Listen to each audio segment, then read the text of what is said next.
उत्साहात निश्चयात धैर्यात तत्तत् कर्म प्रवर्तनात संग त्यागो सतोवृत्ते षड्भीर भक्ती प्रसिद्ध्यते.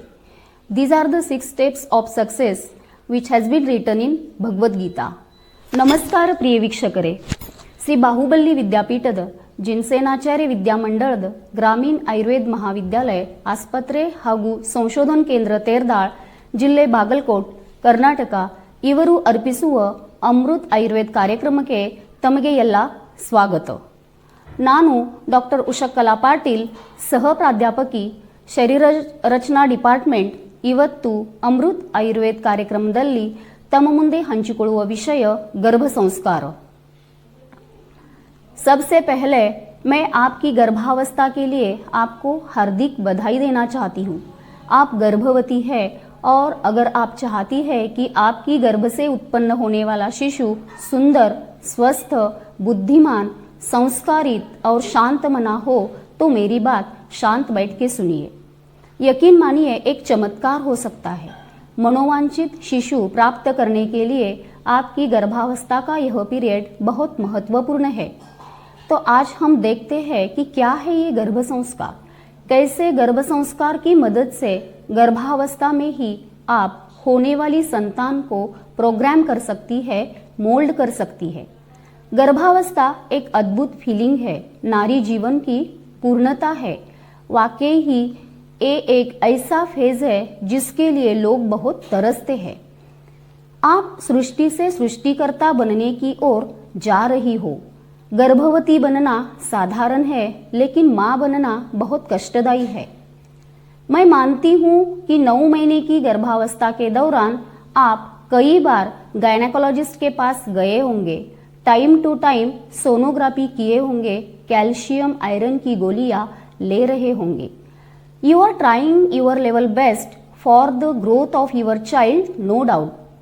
फिर भी मैं आपको एक प्रश्न पूछना चाहती हूँ कि आपने आपके शिशु के स्वास्थ्य के लिए जो भी कुछ किया है या जो आप कर रही है वो सब ठीक है, लेकिन उसके शांत स्वभाव, बुद्धि विकास या विजडम के लिए आपने कुछ प्रयत्न किया है? उसकी पुकार सुनने की कोशिश की है? नहीं. जीवन भर की सुख के लिए केवल कैल्शियम या आयरन की गोलियां पर्याप्त नहीं होती. तो आज हम उसके बुद्धि विकास या विजडम के लिए कुछ प्रयत्न करते हैं. हम संतान जो भी आज है वो बेसिकली 2 चीज़ों का एडिशन है. एक पूर्व जन्मकृत कर्म, that is theory of Karma. पूर्व जन्म के कर्म के अनुसार इस जन्म में हमें फल मिलता है. और दूसरा संस्कार, before and after the birth, जो कि मन, स्वभाव या विजडम पर बहुत प्रभाव डालते हैं. तो पहले हम देखते हैं कि ये संस्कार यानी क्या. संस्कारो ही गुणांतर्धानम, परिष्करण, परिवर्तन या विशुद्धिकरण मीन्स संस्कार. द्रव्यों में किसी विशेष गुणों को लाना संस्कार कहलाता है. जैसे कई आहारीय पदार्थ इजीली डाइजेस्टेबल होने के लिए उनके ऊपर मर्दन प्रक्रिया, अग्नि प्रक्रिया या जल प्रक्रिया करते हैं, या तक्र से नवनीत यानी मक्खन निकालने के लिए तक्र के ऊपर मंथन प्रक्रिया करते हैं, या औषधि द्रव्यों की क्वालिटी बढ़ाने के लिए, उनके गुणवर्धन के लिए उनमें अलग औषधि द्रव्यों का एडिशन करते हैं. तो इन सब प्रक्रियाओं को संस्कार ऐसा बोलते हैं. वैसे ही हमारा बच्चा बुद्धिमान हो, शांत मना हो, इसीलिए उसके ऊपर जन्म के पहले से ही कई विधि करते हैं और इन विधियों को ही गर्भ संस्कार ऐसा बोलते हैं. सो गर्भ संस्कार means educating the mind of the foetus with health care. Ayurveda शास्त्र में जो 16 महत्वपूर्ण संस्कार मनुष्य के जन्म से मृत्यु तक करने के लिए बताया है, उनमें से महत्वपूर्ण संस्कार है गर्भ संस्कार. ये संस्कार पद्धति हमारे देश में बहुत प्राचीन काल से प्रचलित है. इसके कई सारे उदाहरण हमारे पुराण में हमें मिलते हैं. अर्जुन पुत्र अभिमन्यु ने माता सुभद्रा के गर्भाशय में ही चक्रव्यूह भेदन कला का ज्ञान भगवान श्री कृष्ण से लिया था और इस कला का ज्ञान उसको जब आगे पांडवों में युद्ध के अवसर में चक्रव्यूह भेदन करने का समय आता है, उस समय उसको वो स्मरण होता है। दूसरा उदाहरण हम देखते हैं छत्रपति शिवाजी महाराज का। माता जिजाबाई मुगलों के मराठा समाज पर होने वाले अत्याचार देखकर बहुत त्रस्त थी, इसीलिए उन्होंने गर्भावस्था में ही ऐसा ठान लिया था कि मैं एक ऐसे बच्चे को जन्म दूंगी जो मराठा समाज को मुगलों के अत्याचार से मुक्त करेगा। इसीलिए उन्होंने अपनी गर्भावस्था में ही युद्ध से संबंधित सर्व प्रशिक्षण लिया था और इसका असर उनके गर्भाशय स्थित शिशु पर हुआ और बाल शिवाजी आगे छत्रपति शिवाजी बने और उन्होंने अपनी मां की इच्छा पूरी की। इसके साथ ही स्वामी विवेकानंद, भगवान महावीर आदि कई सारे उदाहरण हमें गर्भ संस्कार के अच्छे रिजल्ट्स दिखाते हैं। नाउ लेट अस सी क्या है ये गर्भ संस्कार और कब शुरू करते हैं ये गर्भ संस्कार। ये संस्कार सिर्फ गर्भावस्था में ही करना नहीं, तो गर्भावस्था के पहले से ही यानी स्त्री और पुरुष का जो विवाह योग्य वय है या उम्र है उसमें ही शुरू करना बहुत इफेक्टिव होता है। पुरुष के लिए विवाह योग्य वय आयु के 25 साल पूर्ण होने के बाद, प्रथम ब्रह्मचर्याश्रम में विद्याध्ययन पूर्ण होने के बाद बताया है और स्त्री के लिए 16 वर्ष की आयु विवाह के लिए योग्य बताई है। मीन्स जब स्त्री और पुरुष दोनों पूर्ण वीर्यवान होने के बाद ही विवाह योग्य होते हैं, ऐसा शास्त्र में प्रचलित है। और ये विवाह असमान गोत्र में ही करने के लिए शास्त्र में लिखा है। अगर समान गोत्र में विवाह हुआ तो there are more chances of abnormality in the foetus. दूसरी बात हम देखते हैं शरीर शुद्धि। यहाँ आपको ध्यान में रखना है कि pregnancy should be by choice not by chance. So गर्भावस्था के पहले दोषों के अनुसार आयुर्वेदोक्त स्नेहन, स्वेदन, वमन, विरेचन, बस्ती और उत्तर बस्ती के द्वारा माता और पिता को शरीर शुद्धि करना बहुत इफेक्टिव होता है। शरीर शुद्धि के बाद आयुर्वेदोक्त शुक्रल यानी शुक्र वृद्धिकर रसायन एंड वाजीकरण औषधि द्रव्यों का आहार के साथ सेवन करना आवश्यक है। इसके बाद हम देखते हैं कि गर्भ उत्पत्ति के लिए आवश्यक घटक कौन कौन से हैं।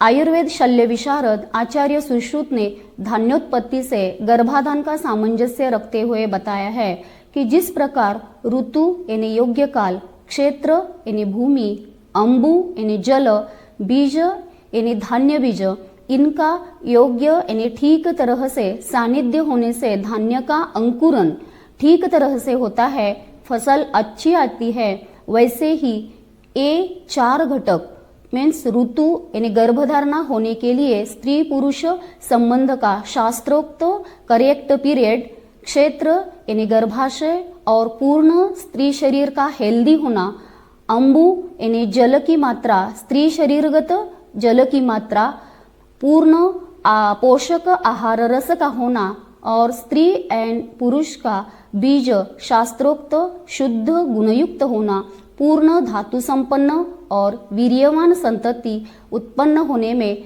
बहुत महत्वपूर्ण होता है। इन घटकों के साथ ही और कई बातों पर ध्यान देना आवश्यक है जो शिशु के मानसिक और बौद्धिक लेवल पर काम करते हैं।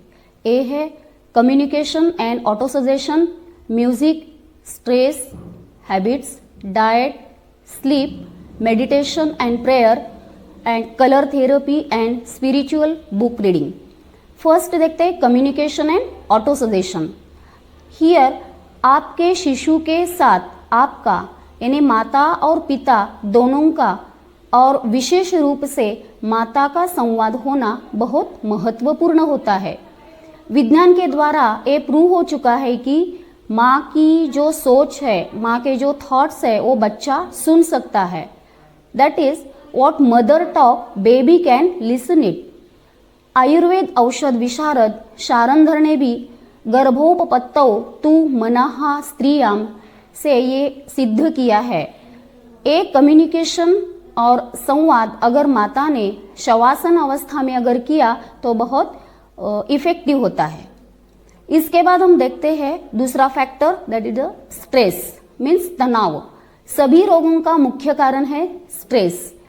सो माता को ऑलवेज तनाव मुक्त परिस्थितियों से सदा दूर रहना है। माता को खुश रखना और पिता को उसमें माता को हेल्प करना है। और अगर ऐसा प्रूव हुआ है कि स्ट्रेस युक्त मदर को बहुत बार प्री मैच्योर डिलीवरी के चांसेस होते हैं। So always you avoid stressful conditions. Next factor आता है हैबिट्स। जो हैबिट्स या आदतें स्वास्थ्य के लिए हानिकारक है उनसे सदा दूर रहना है।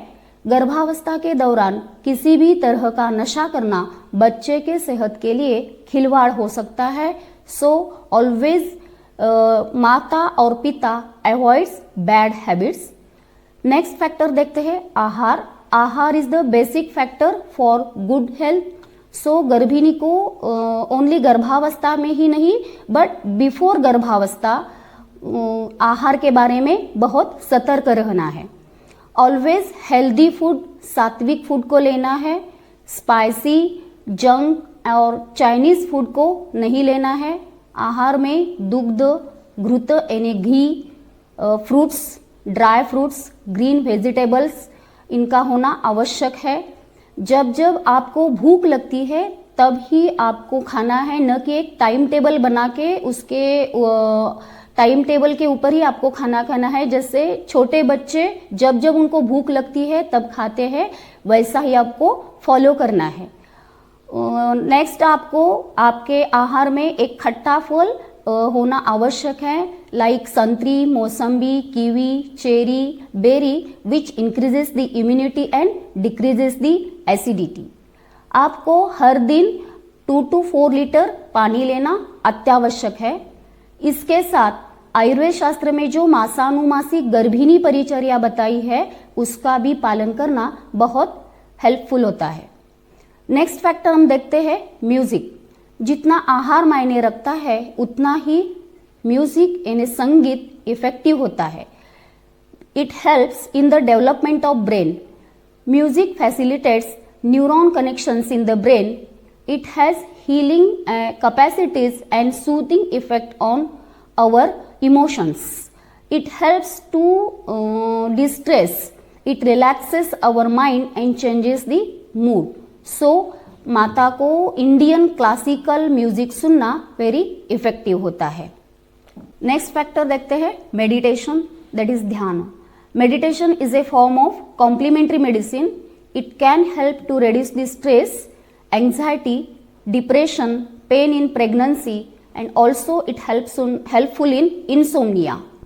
So इसमें आप लाइट मसाज कर सकते हैं, लाइट प्राणायाम कर सकते हैं and it helpful to improve blood circulation and reduces the backache during pregnancy. Next factor आता है कलर थेरेपी। ऑलवेज माता को लाइट एंड ब्राइट कलर के क्लॉथ्स यूज करना है। एक light and bright colour always helpful to maintain the mental balance. Certain colours can uplift the mood and also shows helpful effect on the uterus. जैसा कि orange colour गर्भाशय को warmness यानी उष्मा प्रदान करता है। ब्लू कलर गर्भाशय के प्राइमरी स्टेज में माता में जो इरिटेबिलिटी रहती है वो कम करने में सहायकारी होता है। So always use combination of light and bright colour. Next factor आता है रीडिंग स्पिरिचुअल बुक्स।